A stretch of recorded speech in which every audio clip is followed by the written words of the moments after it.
Dari pemerintah melalui Kementerian Pendidikan Dasar dan Menengah untuk terus meningkatkan kualitas pendidikan di Indonesia.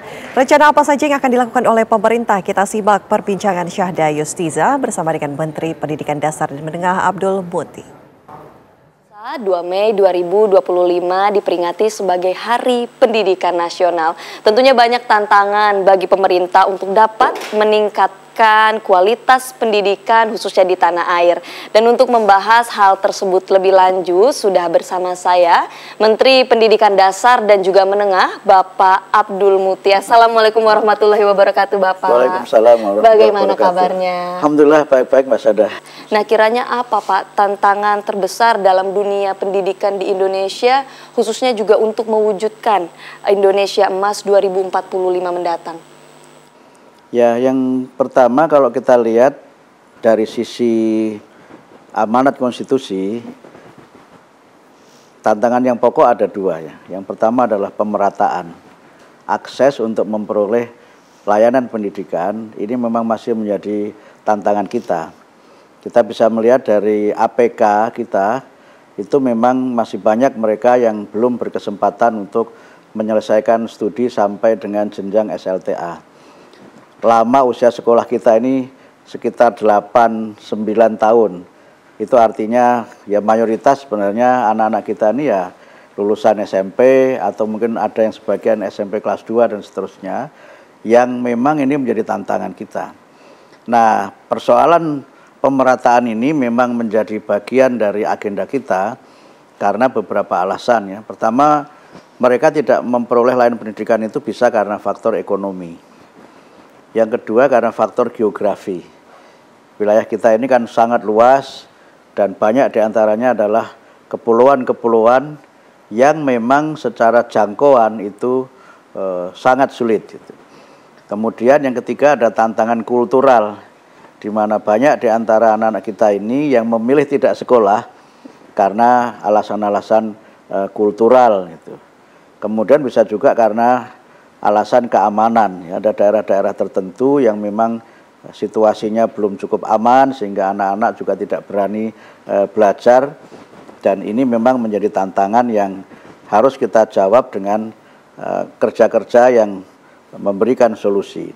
Luar biasa sekali. Tepatnya kami juga mengetahui bahwa dari salah satu program Bapak ini ada mengenai deep learning. Ya Kak, ya Pak ya? Ya.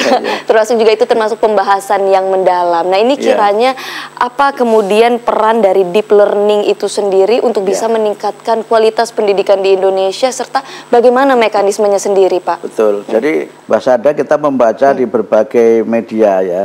Misalnya skor PISA kita itu rendah.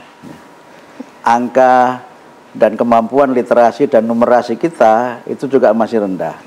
Kemudian yang kedua kita bisa melihat juga misalnya berbagai pencapaian di bidang-bidang lain itu juga masih rendah. Karena itu maka deep learning adalah upaya untuk menyelesaikan masalah dari hulunya. Ternyata kami menemukan akar masalahnya ada pada motivasi yang rendah, pembelajaran yang tidak menarik, kemudian yang berikutnya dia tidak menemukan makna dari apa yang dia pelajari, sehingga dengan deep learning itu kita mencoba menerapkan 3 fondasi dalam pembelajaran, yaitu mindful, kemudian meaningful, dan joyful. Pembelajaran yang reflektif, pembelajaran yang itu bermakna, dan dia bergembira ketika belajar. Bergembira ketika belajar itu tidak harus selalu lucu. Soalnya dia memaknai gembira itu lucu, tapi gembira itu artinya dia mendapatkan insight, mendapatkan pencerahan dari yang dia pelajari sehingga memiliki motivasi-motivasi intrinsik yang kuat. Deep learning itu ada pembelajaran yang menekankan aspek kualitatif learning, bukan kuantitatif learning. Jadi kalau kemarin misalnya Mbak Syahda mengikuti laporan KPK yang menyebutkan angka nyontek itu tinggi, kalau tidak salah 97% ya, itu murid-murid kita itu nyontek. Itu kenapa nyontek? Karena dia harus menghafal banyak hal. Jawabannya benar atau salah. Nah, kalau dia tidak belajar, tidak menghafal, maka kan dia tidak bisa menjawab. Akhirnya apa? Dia cari-cari cara untuk nyontek. Tapi kalau nanti pembelajaran itu kualitatif, soalnya itu analisis, melibatkan berpikir tingkat tinggi, dia boleh buka buku, malah justru didorong dia buka buku, tetapi memahami lebih dari sekedar yang dia baca. Sehingga pemahaman siswa-siswa di Indonesia nantinya tidak hanya di permukaan saja. Betul, ya Pak ya. tidak surface learning. Yes, betul, harus mendalam. Betul. Nah ini Pak, yang menarik juga ujian nasional 2025 ini akan kembali diselenggarakan. Nah kira-kira progres kesiapan pengaturannya itu sendiri bagaimana nih Pak? Saya ingin menjelaskan dulu mengapa kebijakan ini kita berlakukan kembali. Yang pertama, tadi kita melihat ya, motivasi belajar yang rendah. Itu menurut kajian dari banyak pihak, salah satu sebabnya adalah karena murid ini tidak ada tantangan. Jadi sekarang itu ada kritik, kenapa anak-anak itu tidak semangat belajar? Karena apa? Ya istilahnya itu, mohon maaf kata ini saya pakai, pinter atau bodoh itu sama-sama naik kelas. Pinter atau bodoh sama-sama lulus gitu. Mohon maaf kalau saya harus menggunakan kata-kata ini ya. Sehingga karena itu maka mereka ini tidak memiliki tantangan untuk dia ini berprestasi, paling tidak secara akademik. Dengan adanya ujian ini, kita bisa mengetahui bagaimana kemampuan individual dan bagaimana peta mutu pendidikan nasional. Kami tidak menggunakan kata-kata ujian. Kami ingin mengembalikan pada istilah yang menurut saya lebih tepat secara akademik adalah tes. Sehingga dalam kebijakan kami pengganti UN itu adalah tes kemampuan akademik. Jadi betul-betul yang kita tes adalah kemampuan akademiknya. Tes ini tidak wajib. Artinya murid yang mau ikut silahkan, yang tidak ikut silahkan. Kenapa tidak wajib? Karena ada kritik sebelumnya, dengan adanya ujian itu anak-anak menjadi stres. Nah, karena itu maka kami memberikan kesempatan murid untuk memilih supaya apa? Yang siap silahkan ikut, yang tidak siap ya nggak apa-apa, nggak usah ikut, gitu kan. Saya sudah bicara tadi dengan Majelis Rektor, Forum Rektor, bahwa untuk salah satu aspek penerimaan jalur misalnya prestasi, itu kan ada 4 yang dipakai. Yang pertama adalah akreditasi, yang kedua itu nilai rapot, kemudian yang ketiga itu prestasi, ya kan, prestasi akademik maupun non akademik, dan kita tambahkan satu lagi nanti adalah tes kemampuan akademik.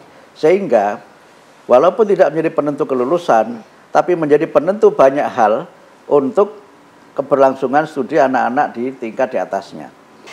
Nah Pak, berkaitan dengan penyelenggaraan hal tersebut, seperti yang kita tahu saat ini pemerintah sedang gencar melakukan efisiensi anggaran. Ya, nah, apakah efisiensi anggaran ini memiliki dampak-dampak terhadap program prioritas pendidikan di tanah air?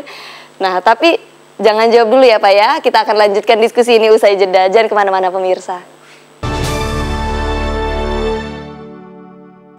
Pemirsa, masih bersama kami Menteri Pendidikan Dasar dan juga Menengah Bapak Abdul Muti. Kita lanjutkan pertanyaan yang tadi ya Pak. Ya, boleh Sada. Iya, bagaimana soal efisiensi anggaran ini, apakah memiliki dampak terhadap program-program prioritas pendidikan di tanah air?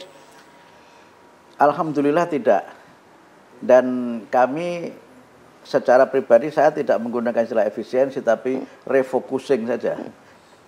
Dan alhamdulillah dana kami yang dikurangi dari pagu pertama yang 33,5 triliun itu tidak banyak dikurangi karena ada penambahan lagi anggaran untuk menuntaskan prioritas program Pak Presiden. Jadi program-program strategis Pak Presiden itu alhamdulillah dapat kami laksanakan dengan sebaik-baiknya. Sehingga program-program yang sifatnya kebijakan strategis prioritas Pak Presiden alhamdulillah tidak ada yang dikurangi. Lalu yang dikurangi yang mana? Yang mana ya Pak kalau boleh tahu? Perjalanan dinas. Perjalanan dinas. Sehingga kami dengan kebijakan ini membuat edaran, yaitu saya menyebutnya dengan penerapan budaya hidup sederhana. Ini sudah kami terapkan. Dengan cara seperti itu maka kami mengurangi apa yang kembalinya kepada kami untuk bisa memberikan yang lebih kepada masyarakat. Refocusingnya kepada masyarakat. Pada masyarakat, ya. Jadi kami tidak mengambil untuk kami yang di kami kurangi, yang untuk masyarakat kita berikan dengan semaksimal mungkin untuk kepentingan yang lebih besar, kepentingan bangsa dan negara. Baik Bapak, saat ini juga isu tentang kesenjangan pendidikan dalam hal infrastruktur dan juga tenaga pendidik ini kan berbeda menurut masyarakat baik di kota besar maupun di desa. Betul. Dari pemerintah sendiri bagaimana cara menyikapinya? Ya, yang pertama begini, isu penyelenggaraan pendidikan ini memang isu yang sangat besar ya, dan penyelesaiannya harus komprehensif. Pertama, bahwa penyelenggaraan pendidikan itu kan tidak full oleh Kementerian Pendidikan Dasar dan Menengah. Sesuai dengan Undang-Undang Otonomi Daerah, penyelenggaraan pendidikan tingkat SLTA dan sekolah luar biasa itu oleh pemerintah provinsi. Kemudian di tingkat taman kanak-kanak atau PAUD dan sekolah dasar SD SMP itu oleh pemerintah daerah. Ini melekat ini dengan Undang-Undang Otonomi. Kemudian yang kedua, sebagai konsekuensi dari sistem ini, kita juga tahu kemampuan masing-masing daerah berbeda-beda. Seperti Jakarta misalnya, itu karena PAD-nya tinggi, ya surplus dia bisa memberikan banyak hal, tapi daerah lain belum bisa seperti Jakarta. Nah, karena itu maka kami mengambil 3 kebijakan terkait dengan ini. Yang pertama, bantuan untuk rehabilitasi itu kita prioritaskan untuk sekolah-sekolah di daerah-daerah yang memang betul-betul memerlukan bantuan. Yang kedua adalah peningkatan kualitas pendidik dan tenaga kependidikan. Kami ingin mengingatkan bahwa komponen di sekolah itu tidak hanya guru, tidak hanya pendidik, tapi juga tenaga kependidikan. Tenaga pendidikan itu misalnya pustakawan, laboran, TU dan sebagainya. Ini kan selama ini mohon maaf belum banyak mendapat perhatian, padahal mereka ini posisinya juga sangat penting. Sehingga karena itu maka peningkatan kualitas dan pemenuhan atau ketersediaan pendidik dan tenaga pendidikan itu juga menjadi bagian dari program kami. Nah, kemudian yang ketiga adalah guru-guru, ini mungkin kebijakan baru Mas Adra, yang selama ini mengajar di negeri, yang berasal dari ASN, baik dia PNS maupun P3K, itu dapat ditugaskan di swasta. Ini upaya kami untuk mengatasi masalah kesenjangan tadi. Karena ada sekolah-sekolah yang dia tuh gurunya berlebih, tapi ada sekolah yang gurunya kekurangan. Termasuk nanti sebelumnya kan Mas Wapres Gibran Rakabuming Raka sempat menyinggung adanya pemasukan kurikulum AI atau kurikulum coding ya Pak ya. Nah ini sistemnya juga bagaimana? Jadi sekarang kurikulumnya sudah selesai disusun, kemudian sudah uji publik. Sebentar lagi kita akan melatih guru dengan biaya kami, bahkan juga ada mitra-mitra yang juga bersedia membantu kami. Sekali lagi ini masih merupakan pilihan ya, belum wajib. Artinya silahkan sekolah mengajarkan, kalau memang belum mampu ya enggak apa-apa. Gitu. Tetapi ketika sekolah itu nanti menerapkan coding ini, maka ada 3 konsekuensi yang sudah kita siapkan. Pertama tentu konsekuensi kurikulumnya, dan itu sudah kita sediakan. Bahkan beberapa ada yang sudah menerbitkan bukunya. Ya tentu atas inisiatif mereka masing-masing. Luar biasa, terima kasih banyak Pak Menteri atas segala informasinya. Luar biasa sekali ya, itu tadi dia pemirsa perbincangan kami bersama dengan Menteri Pendidikan Dasar dan juga Menengah Bapak Abdul Muti. Tentunya harapannya semoga program-program yang memang disiapkan oleh pemerintah khususnya bagi anak-anak bangsa ini bisa membawa dampak positif untuk Indonesia ke depannya. Sementara saya kembalikan ke rekan di studio.